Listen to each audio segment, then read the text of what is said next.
Hey everybody, and welcome to A Few Hours with The Escapists 2. A Few Hours with is a series where I talk about my thoughts on a game after, you guessed it, a few hours. Or 7 or 8 in this case. A full review will be out in a few days, but for now we've got this.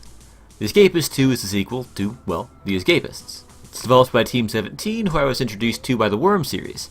The game sets you the relatively straightforward task of escaping from prison, which so far has ranged from a normalish prison to escaping under a time constraint from a moving train to my current predicament of an Old West-style prison, hiding an old mine underneath.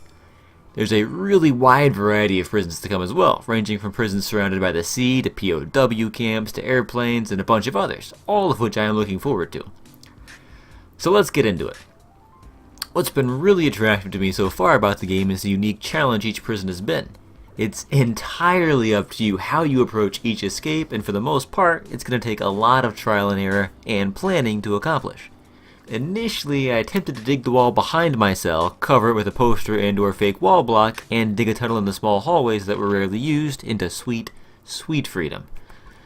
I got a decent chunk along the way, too, before it all went up in flames. Someone found the hole, it was covered up, and the entire prison was subject to increased security presence for a couple days after, too. They couldn't trace the hole back to me, but still, it was a close one. I had a couple other plans thwarted before I managed to bust out of the joint, and each plan took a careful amount of resource gathering, a term I prefer to stealing from everybody else, crafting, and map memorization. You'll spend much of your day rummaging around for items that you need, or else buying them from other inmates.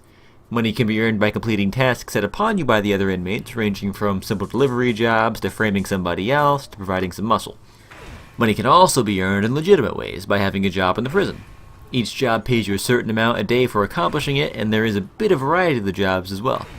The job, as well as other daily routines, create a sort of schedule you need to follow, or at least for the most part.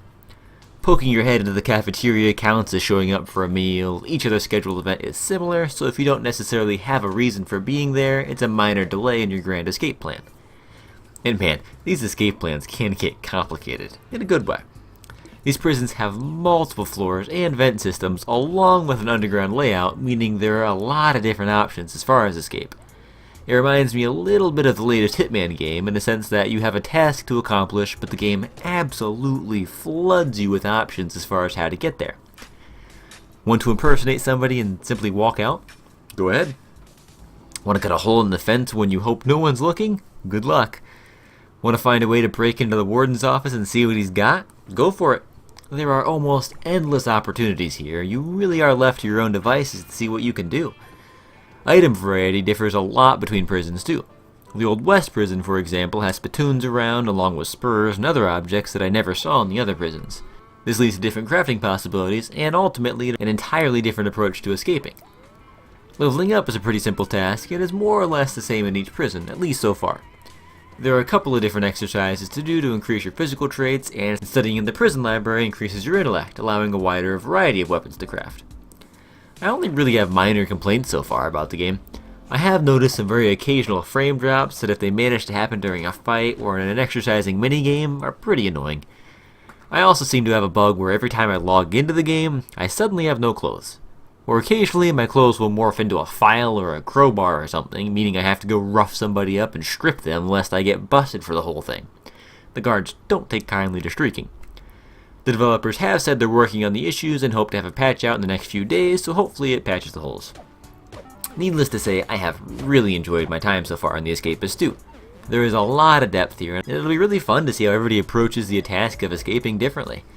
While I haven't had a chance to try the co-op mode out, I'm really looking forward to it. I feel like the thrill of escaping will only be amplified with a friend or friends to enjoy it with.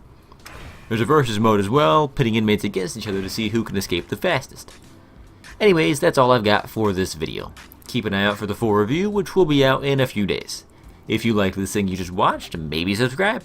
If not, make sure you tell your friends that I suck. And as always, thanks for watching. I do hope you enjoyed. And I will see you next time.